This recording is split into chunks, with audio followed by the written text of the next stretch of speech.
آقا احمد.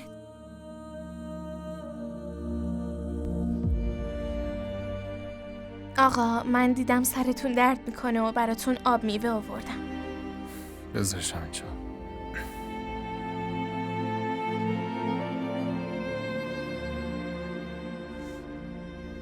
جایی میری؟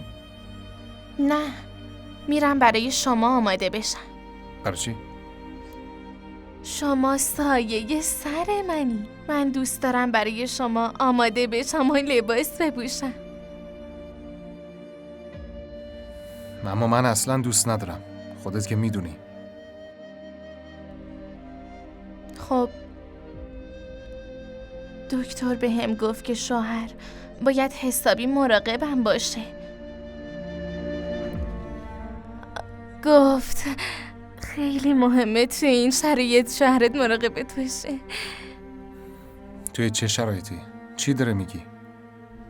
خب آقا شما قراره دوباره پدر بشید.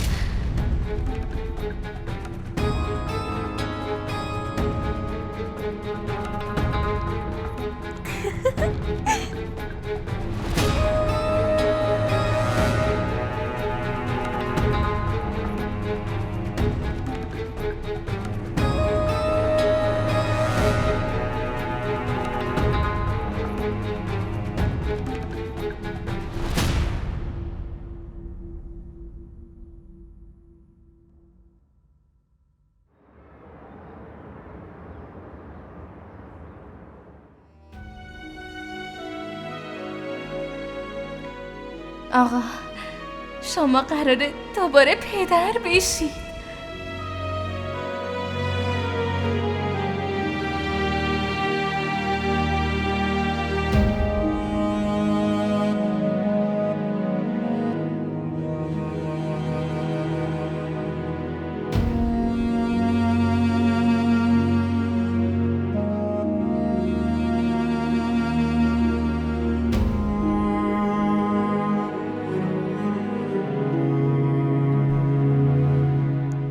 احمد،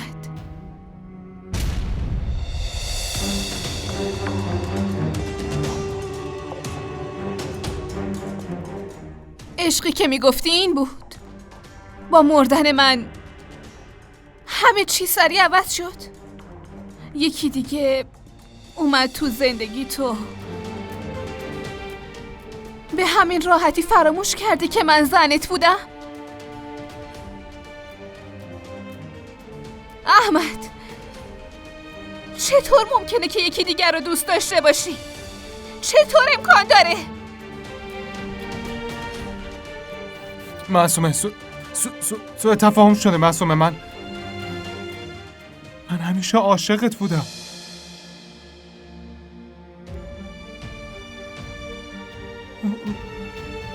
اون روز فکر کردم تو اومدی پیش من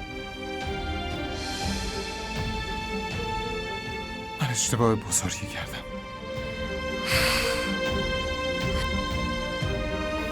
منو ببخش. این کارم واقعا اشتباه بود. من فقط مال تو هم. احمد فقط تو رو دوست داره. معصومه هیچ کس نمیتونه وارد زندگی احمد بشه. خواهش میکنم.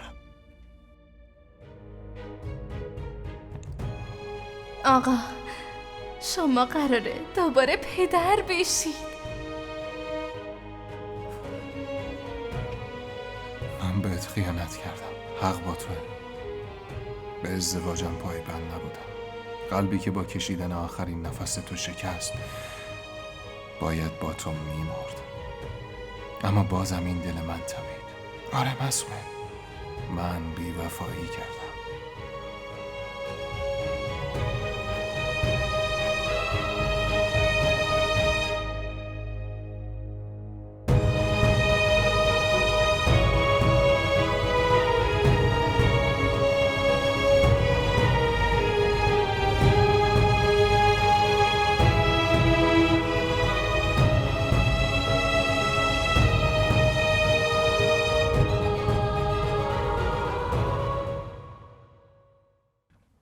بیا یه شیرینی بخور.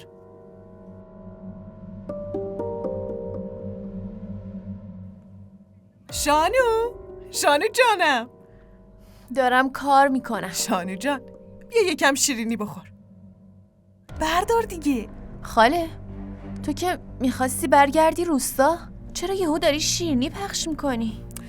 یه خبری شنیدم که حسابی خوشحالم کرده. خاله نمیتونم حدس بزنم. خب واضح بهم بگو چه خبر خوبی شنیدی که داری شیرینی پخش میکنی؟ یاسینا یه کاری کرده که اگه چند نسل بعدش هم پول خرج کنن اصلا تموم نمیشه. چرا رک حرف نمیزنی؟ واضح بگو ببینم. حسینا خانم چی کار کرده؟ حسینا داره یه وارث به آقا جانمون میده.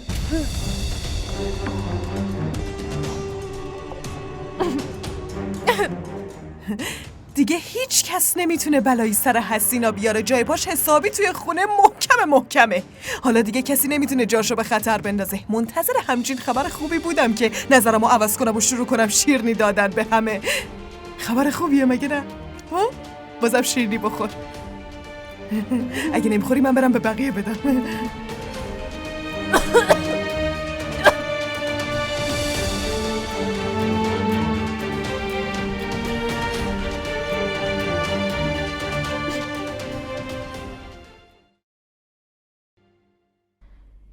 کدومو بپوشم؟ اینو میپوشم.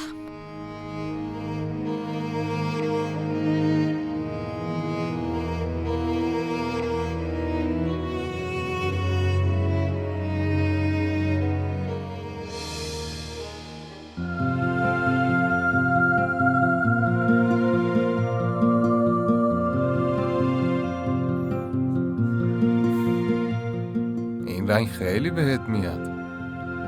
اگه با این لباس بین چند هزار نفرم بیستی باز مثل خورشید میدرخشی. مثل خورشید ها؟ اما این نور خورشید فقط برای آسمون دل توه. فقط برای تو میدرخشه. میدونی دیگه نه؟ معلومه که میدونم.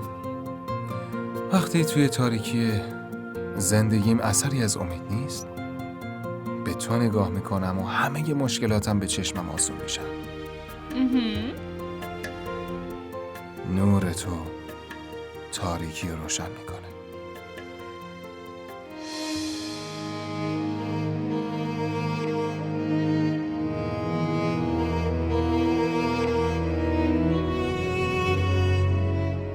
برای کی آماده میشی معصومه؟ و چرا؟ مگه براش فرقی داره تو باشی یا نه؟ سالگرد ازدواجت.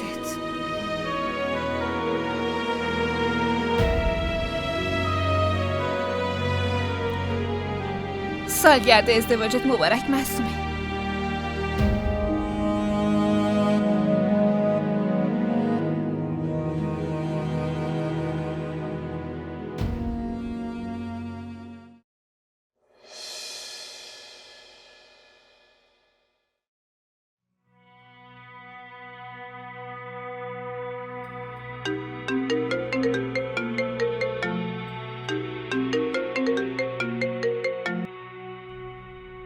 الو.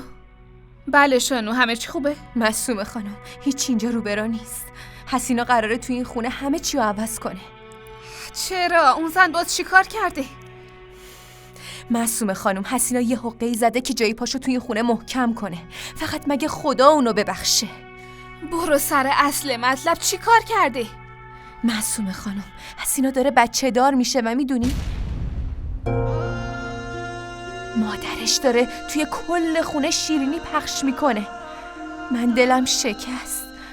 اون لیاقت بچه دار شدن از آقا رو نداره.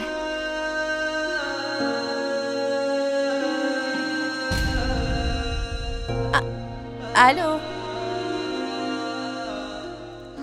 نه احمد، تو نمیتونی این کارو بکنی احمد. نه.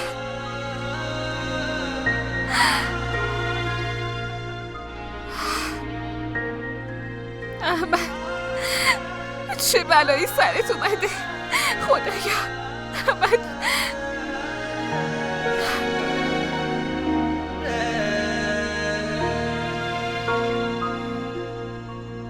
احمد چه بلایی سرت اومده؟ احمد این چه کاری بود کردی احمد؟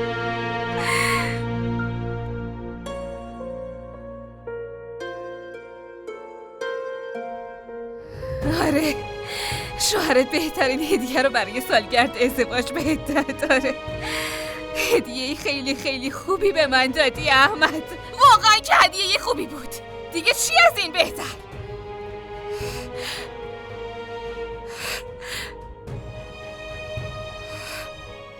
خیانتت احمد هیچ وقت نمیبخشمت. خودم هستینا رو میکشم. نمیبخشمت. تو خیلی با من بد کردی. دلم میخواد بکشمت.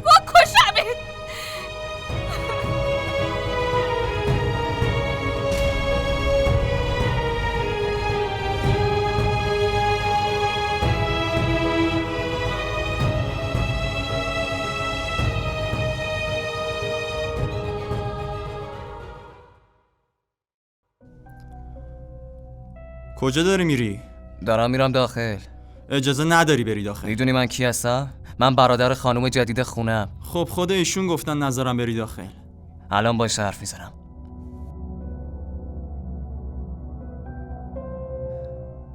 سلام بانو حسینا. به نگهبان بگو بذاره بیام تو. نه نمیشه. آقا به من دستور داده در این خونه رو روی مراد باز نکنم. فهمیدی؟ من تو اون آقاتونو مثل کف دست میشناسم. گوش کن. خودم حسابی ذهنم شلوغه. تو دیگه بدترش نکن. بهت گفتم اجازه نداری برگردی تو این خونه. اگه اذیتم کنی به پلیس خبر میدم. بس کن خواهر راستگوی خوبم.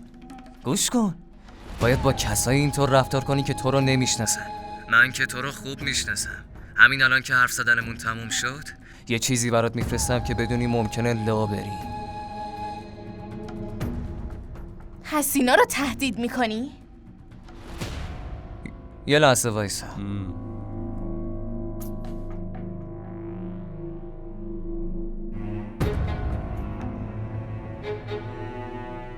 حالا ببینیم خانم خونه چی میخواد بگه.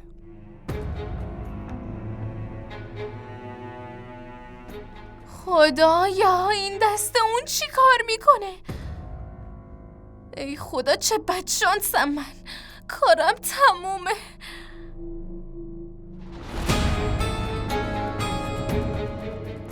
زنگ زد.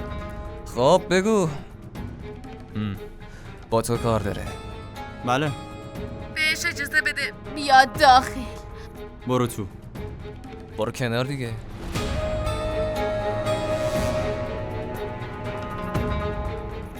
مراد عوضی زندگی منو جهنم کرده.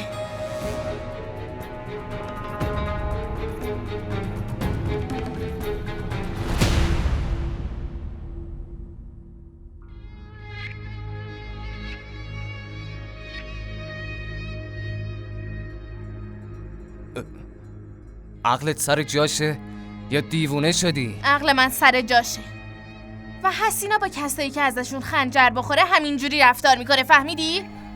برام این رابطه مزخرف خواهر برادری مهم نیست که این رفتاری که بام داری رو تحمل کنم. اینقدر حرف اضافه نزن. من یه مدرک بزرگ علیه تو دارم. زود باش نشونش بده. من براتون ویدیو رو فرستادم تا مدرک تو نشون بده دیگه. من نیازی ندارم تهدیدت کنم. میفهمی؟ حواسم هست چجوری هر بار ازم پول میگیری. به هر حال تو سرنوشتت به سرنوشت من گره خورده. خیلی خوب میدونی چجوری باید از یه نفر پول گرفت. تو حتی به پول نگاه هم نکرده قر میزنی. چیه؟ لازم نیست کارای احمقانت رو توضیح بدی. من از هیچ کس نمیترسم. به هر حال توی زندگیم اتفاقات زیادی برام افتاده. تمام ترسام از بین رفته. نگران نباش، منم دیگه نمیترسم. کاری که میگم و انجام میدم. خواهیم دید این کاخ و تجملاتش چقدر تو دست تو میمونه.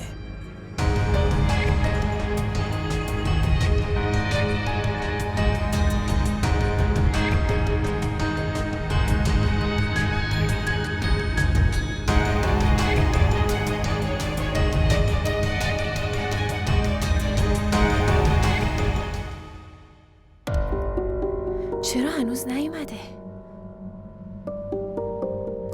نمیدونم کی میاد. گوش کن. چی میخوای بگی؟ قصد چیه؟ قصد و نیتم خیلی خوبه. ببین برات گل آوردم.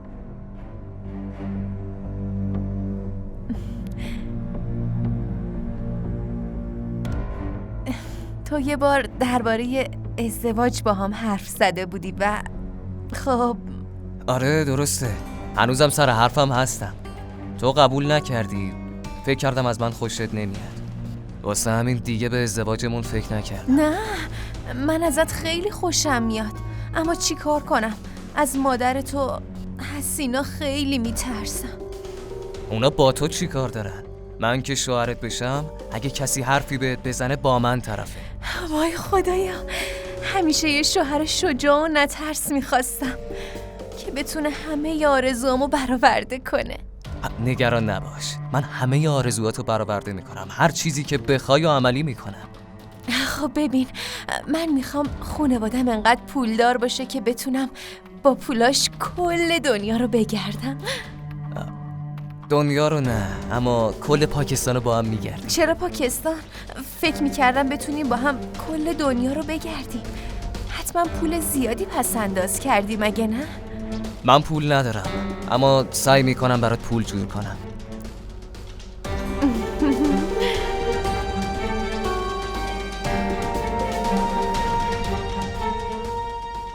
هرچی حسینا بهت داده 2 برابرش رو بهت میدم. باشه، نقشه خوب دارم، پس تو منتظرم بمون. باشه؟ ممنون.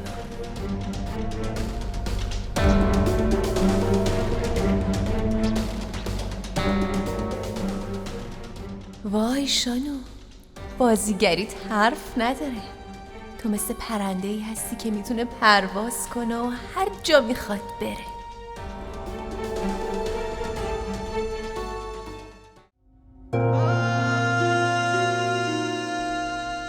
معصومه خانم، حسینا داره بچه دار میشه و میدونی؟ مادرش داره توی کل خونه شیرینی پخش میکنه. من دلم شکست. اون لیاقت بچه دار شدن از آقا رو نداره.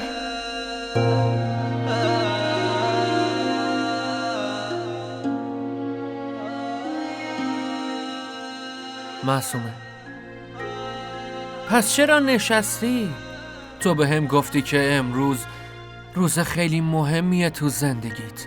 پس این آره، امروز روز خیلی مهمی بود، اما دیگه نیست.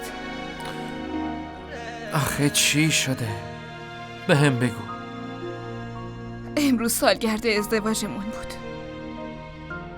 فکر کردم با خاطره هایی که از احمد دارم جشن میگیرم، اما حتی اینو هم ازم دریغ کرد. چی؟ احمد چی کار کرده؟ ببین معصومه، اون حتی نمیدونه تو زنده ای.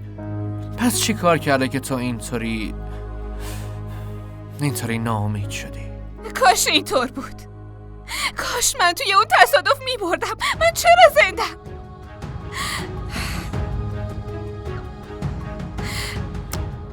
ببین معصومه، این حرفو نزن. مثبت فکر کن، خواهش میکنم. چطور مثبت فکر کنم؟ حسینا داره از احمد بچه دار میشه. چی؟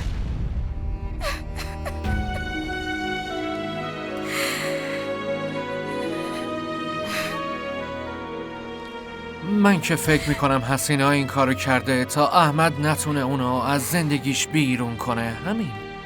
احمد نمیتونه اونو از زندگیش بیرون کنه، اما برای بیرون کردن من 1 دقیقه هم فکر نکرد. نه به من فکر کرد و نه به بچه‌م. منو خیلی راحت پرت کرد بیرون، اما نمیتونه اونو بیرون کنه. آخه یه مرد باید اینطوری باشه، باید اینطور بی‌وفا باشه. احمد اون همه وفاداری و فداکاری منو اینطور جواب داد. جواب خیلی خوبی بهم داد.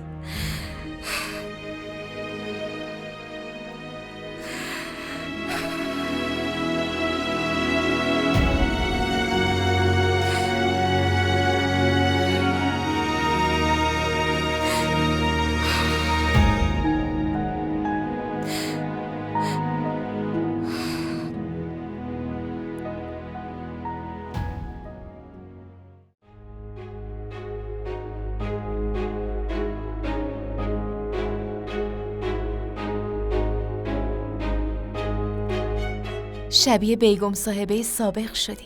بیگم صاحبه خیلی خوب به نظر میای. باید هرچه زودتر مثل سابق خوب بشی، وگرنه وضعیت این خونه خیلی بد میشه. اون حسینا هر روز یه نقشه جدید میکشه. اگه شما خوب بشین میتونین همه نقشه هاشو نقشه براب کنین. و آقا بلال، شما میتونین آقا بلالو برگردونین، وگرنه نقشه‌ای که حسینا کشیده خیلی خطرناکه.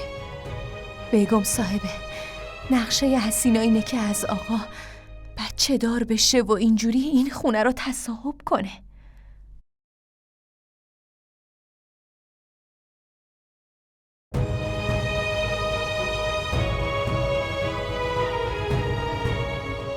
آقا لطفاً از اینجا بریم. بیگم صاحبه نمیخواد با شما حرف بزنه. شانو میخوام با مامانم حرف بزنم.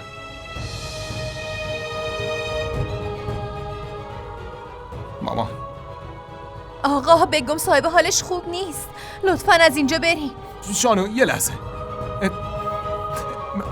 التماست میکنم مامان، لطفاً به حرفم گوش بدی. مامان اگه اینطوری منو از خودت برونی زندگیم نابود میشه. لطفاً.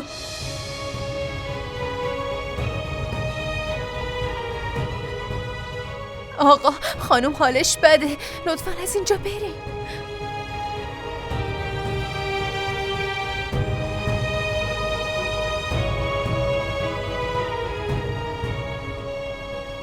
بیگم صاحبه، بیگم صاحبه، بیگم صاحبه، بیگم صاحبه آروم باشین، آروم باشین. من میرم براتون آب میارم.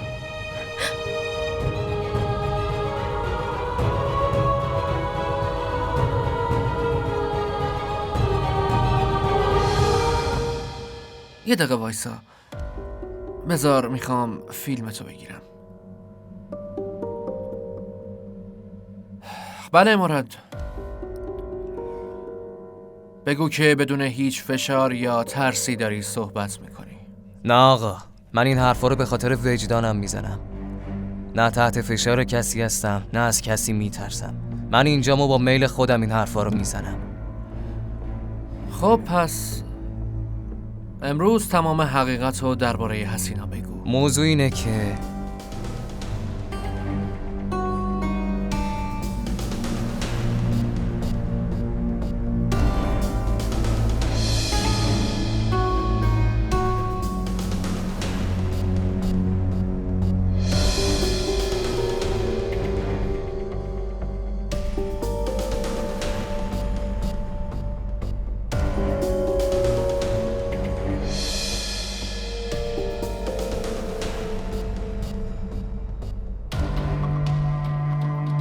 ممنونم مراد جان. اگه تو پرده از کارای حسینا بر نمی داشتی، مطمئنم خیلی از این مار سمی نیش می خوردن. بله، حسینا یه دروغگوه. هر جا که گیر می افتاد می اومد سراغ من. اما وقتی داشت خوشگذرانی می کرد یادش می رفت که من وجود دارم. من تا حالا همچین زن مکار و حیله‌گری ندیده بودم.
معصومه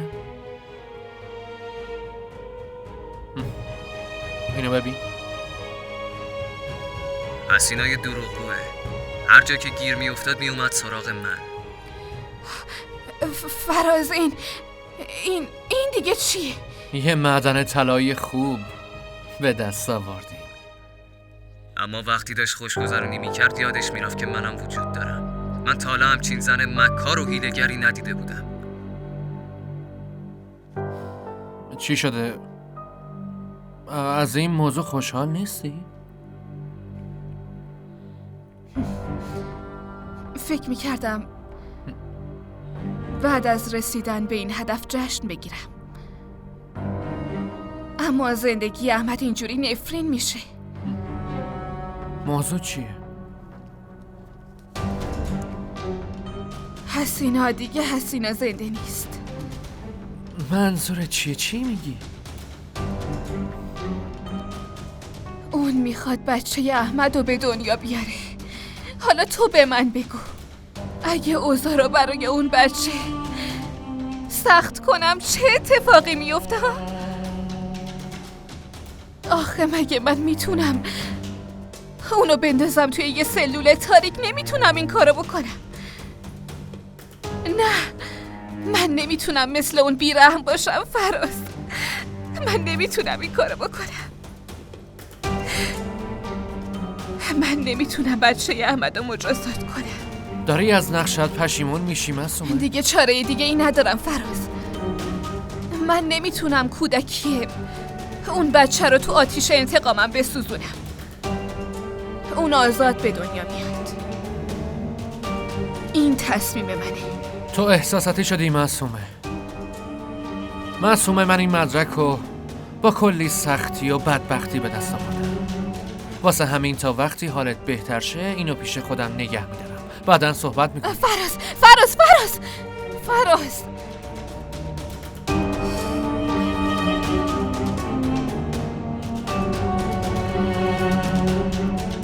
احمد، ببین چه بلایی سر من آوردی.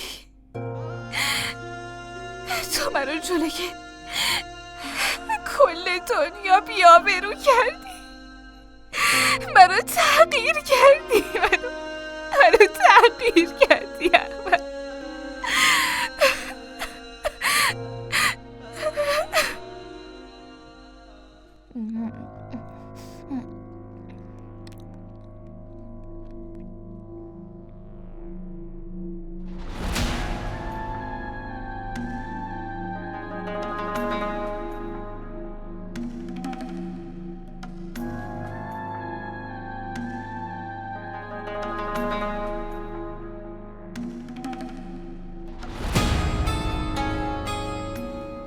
بیا بخور.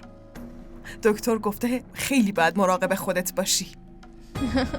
آره، میدونی دکتر چی گفت؟ میگفت مراقب خودت باش، غذای خوب بخور، زیاد کارای خونه رو انجام نده. وای خدا. چی؟ چرا اینجوری ادا در میاری؟ چند بار بهت گفتم با هم رو حرف بزن. حسینا، فکر کنم انقدر این دروغو جدی گرفتی که خودت هم باورت شده. اگه این بچه یه قلابی در آینده اصلاً به دنیا نیاد که آقا ما رو بیچاره میکنه. خدای من، مامان تو بی خودی نگران این قضیه. هیچ اتفاقی نمیفته، نگران نباش. چی میخوای بگی؟ مامان، همونطور که خبر بچه قلابی رو پخش کردی، همونطور هم بچه قلابی از بین میره. متوجه شدی؟ بقیهش خسته خداست. اگه بفهمن الکی این حرفو زدین هر دوتون مجازات میشین، با همدیگه میرین زندان. خیلی خوب، بیا آب میوه‌تو بخور، از دهن نیفت. چرا؟ تو بخور مامان، من که باردار نیستم. باشه بابا باشه، یه تعارف کردم. باید آب میوه‌تو بخوری و مواظب خودت باشی. بیا یکم سیب بخور. آره یه قاچ بهم بده. چطوره؟ خوشمزه است؟ خیلی خوبه.